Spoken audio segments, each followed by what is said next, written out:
अस्सलामुअलैकुम। मैं मियां हुजूर का साहबजादा और खलीफा हकीम शारिक अहमद तारिक तारिकी जहांगीरी आज एक बार फिर आपकी खिदमत में हाजिर हूँ। आज का जो हमारा टॉपिक है वो मुहर्रमुल हराम की पहली तारीख को ऐसा कौन सा अमल जो आप करें तो इंशाअल्लाह आपके दिल में जो भी हाजत होगी वो उसी साल में पूरी हो जाएगी। ये अमल किसी एक शख्स के लिए या किसी एक मकसद के लिए नहीं है। अल्हम्दुलिल्लाह इस अमल की इतनी बरकत है कि जो बहनें बे औलादी के सिलसिले में बैठी हैं, बे औलादी से परेशान हैं, या जो बहनें रिश्तों की बंदिश या रिश्ते ना होने की परेशानी में मुब्तला हैं, जो भाई कारोबारी मामलात में परेशान है, नौकरी ना मिलने की वजह से परेशान है, रिस्क की तंगी है, या जो लड़के रिश्तों की परेशानी में मुब्तला है, जो लोग नाहक किसी भी कैद में मुब्तला है, जो लोग नाहक किसी भी परेशानी में मुब्तला है, यानी कि इंसानी ज़िंदगी में जुड़ी हुई हर परेशानी का हल इस अमल में है इंशाअल्लाह। ये एक अमल आपने सिर्फ एक दिन करना है और इसका कमाल आपने अपनी ज़िंदगी में इसी साल में इंशाअल्लाह देख लेना है। जो शख्स बिल्कुल बेबस हो गया है किसी भी चीज़ को लेकर, किसी परेशानी को, किसी तकलीफ़ को, किसी बीमारी को लेकर बिल्कुल बेबस हो गया है, नाउम्मीद हो गया है, तो मैं उन भाइयों से गुजारिश करूँगा कि वो भाई या वो बहनें इस अमल को लाजमी करें और लाजमी करके जो है वो इसका जो भी आपको बेनिफिट हो इस अमल से वो आप हमारे साथ लाजमी शेयर करें। अमल बहुत आसान है। मैं ये समझता हूँ कि मुश्किल से 1.5 से 2 घंटे में आप ये अमल मुकम्मल कर लेंगे। लेकिन अमल जो है आपने मगरिब की नमाज के बाद करना है, बाद नमाज मगरिब, पहली मुहर्रम जो होगी उसमें। अमल इस तरीके से है कि आपने 2 रकात नमाज हाजत पढ़नी है।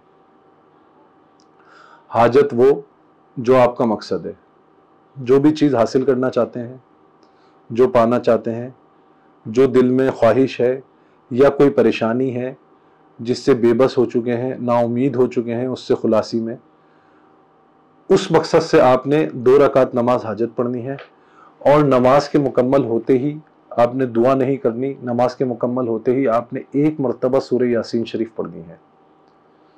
सूरह यासीन शरीफ पढ़ के आपने 11 मरतबा दुरूद इब्राहिम पढ़ना है।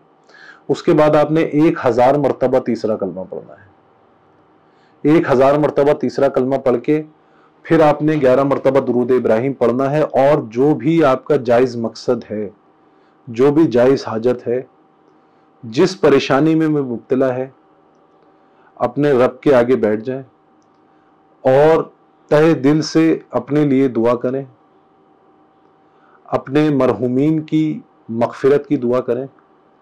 और ये जो कुछ आप उस दिन पढ़ेंगे, सूरह यासीन शरीफ 1 मरतबा, 1000 मरतबा आप पढ़ेंगे कलमा, तीसरा कलमा शरीफ, 11 मरतबा दुरूद इब्राहिम, इसका तमाम जो है आप अपने पढ़ने का जो सवाब होगा वो आप हदियतन, तोहफ़तन, नज़रानतन सरकार दो आलम सल्लल्लाहु अलैहि वसल्लम की बारगाह में पेश करेंगे और उनका वसीला लगाएंगे अपनी दुआ में कि या अल्लाह, मैं इनकी सरकार दो आलम सल्लल्लाहु अलैहि वसल्लम की उम्मत में से हूँ और मैं इस परेशानी में मुब्तला हूँ या इस हाजत का तलबगार हूँ, और मैं इनके तवस्सुल से जो है वो तुझसे ये दुआ करता हूँ कि मेरी ये हाजत पूरी कर। तो मैं यकीन के साथ कह सकता हूँ इस बात को कि आपकी कोई भी हाजत होगी, कोई भी मकसद होगा, कोई भी परेशानी होगी, कोई भी तकलीफ होगी, इंशाअल्लाह अल्लाह रब्बुल इज़्ज़त इसी साल के अंदर अंदर जो है वो आपके लिए ऐसे असबाब पैदा कर देगा कि आपको उससे, अगर कोई परेशानी होगी तो तकलीफ होगी, बीमारी होगी तो उससे खुलासी हो जाएगी, और अगर कोई हाजत होगी तो वो पूरी हो जाएगी। इस अमल की इजाज़त आम है। अपनी दुआओं में मुझे याद रखें। और अगर आपके दिल में, आपके दिमाग में कोई सवालात हैं जो आप हमसे चाहते हैं कि उसका जवाब आए या हम उसके ऊपर प्रोग्राम करें, उस टॉपिक के ऊपर बात करें, तो आप हमारे व्हाट्सएप नंबर्स पर रब्ता करके हमारे साथ अपने मशवरे हमें दे सकते हैं ताकि हम उस पर प्रोग्राम करें। जब तक के लिए इजाज़त दें, अपनी दुआओं में मुझे याद रखें। अस्सलामु अलैकुम व रहमतुल्लाह।